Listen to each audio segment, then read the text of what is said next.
मेरा नाम प्रियंका है। मेरे पिता ने मेरे साथ जो किया वो कोई सोच भी नहीं सकता। मैं अपने पिता की एक लौती बेटी हूँ। हम बहुत ही रईस परिवार से हैं। हमारी एक कंपनी है, पैसों की कोई कमी नहीं है। बचपन से ही मुझे ऐशो आराम की आदत है। नौकर चाकर गाड़ियां मेरे चारों तरफ रहती थी। मेरी जिंदगी में बहुत अच्छे से जी रही थी। लेकिन उस एक दिन ने मेरी जिंदगी बदल दी। हमारे यहाँ कुछ ही दिनों से एक नया ड्राइवर आया था। वो ड्राइवर जवान था, लेकिन वो मुझे पसंद नहीं था। वो ज्यादा सवाल पूछता था। कहाँ जा रहे हो, क्यों जाना है, इतना तो मेरे पापा मुझसे नहीं पूछते थे। एक दिन जब उस ड्राइवर ने हद कर दी तो मैंने उसे एक तमाचा मार दिया और उसे नौकरी से निकाल दिया। मैंने पापा को यह बताना जरूरी नहीं समझा, क्योंकि हमारे यहाँ ड्राइवर की कमी नहीं थी। लेकिन मुझे नहीं पता था कि मेरे साथ यह होने वाला है। एक दिन सुबह जब मैं उठी तो मेरे कमरे में वो ड्राइवर था। वो ड्राइवर मेरे कमरे में इतनी सिक्योरिटी के बीच कैसे आ गया मुझे पता नहीं था। शायद मैंने उसे मारा था, इस बात का बदला उसे लेना था। मैंने कहा कि तुम यहाँ क्या कर रहे हो? वो बोला कि मैं तुम्हारा पति हूँ, कल रात को तुम्हारे पिता ने मेरी शादी तुमसे करवा दी है। मैंने कहा कि तुम पागल हो, मेरे पिता तुमसे शादी करवाएंगे। और शादी हो गई, मुझे पता भी नहीं चला। फिर उसने कहा कि मुझे पता था कि तुम यह बात नहीं मानोगी, इसलिए मैं तुम्हें तस्वीरें दिखाता हूँ। उसने अपने मोबाइल में हमारी शादी की तस्वीरें दिखाई। वो सच बोल रहा था।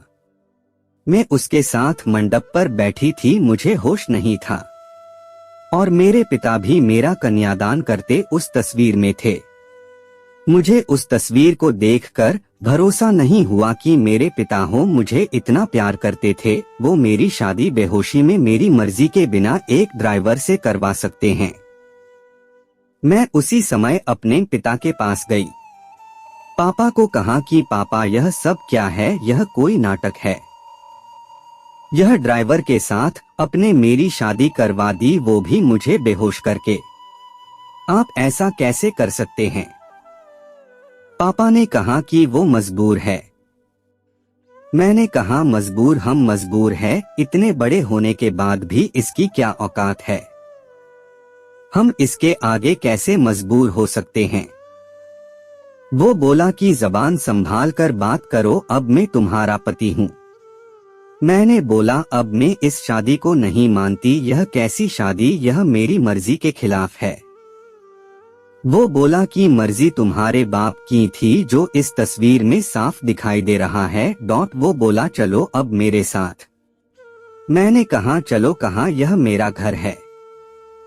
वो बोला नहीं, तुम मेरी पत्नी हो और मैं अब तुम मेरे साथ रहोगी, अगर नहीं मानी तो यह तस्वीर मीडिया में जाएगी। मेरे पिता चुपचाप खड़े होकर यह तमाशा देख रहे थे। उसने मेरा हाथ जोर से पकड़ा और खींच कर ले जाने लगा।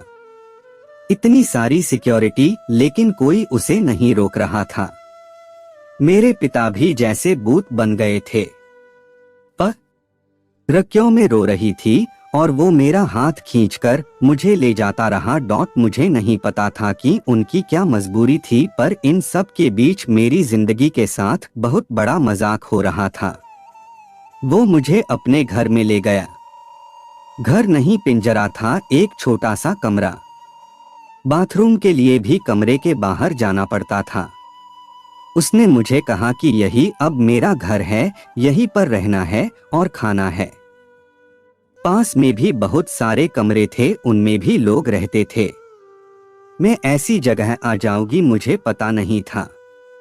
उसने कमरे में खाने का सामान रखा और कहा कि भूख लगी है, खाना बना। एक थप्पड़ का बदला वो इस तरह लेगा मुझे पता नहीं। मैंने कहा मुझे खाना नहीं आता। वो बोला ठीक है मैं कहीं खा लूंगा, तुम फिर भूखी रहो। वो इतना कहकर चला गया। मैंने सोचा था कि मैं भाग जाऊं, लेकिन फिर सोचा कहाँ जाऊंगी, मेरे घर जा नहीं सकती। मैं वही रोती रही। भूखी शाम हो गई थी, मुझे भूख लग रही थी। ऐसी भूख मैंने अपनी जिंदगी में कभी महसूस नहीं की थी। मैं मेरे कमरे की चौखट पर बैठ गई, रो रही थी। पास के कमरे से एक औरत ने मुझे रोते देखा और कहा, क्या हुआ? मैंने कहा, भूख लगी है। वो बोली, इतनी सी बात। उसने अपने कमरे से एक रोटी और थोड़ी दाल मुझे दी, उसे मैंने खाया। मैंने हर तरह के पकवान खाए, लेकिन वो रोटी और दाल खाकर मुझे जो अनुभव हुआ, लगा जैसे मैंने भगवान को पा लिया हो। रात हो गई थी, मैं वो वापस आया। आते ही उसने कमरे का दरवाजा लगा लिया।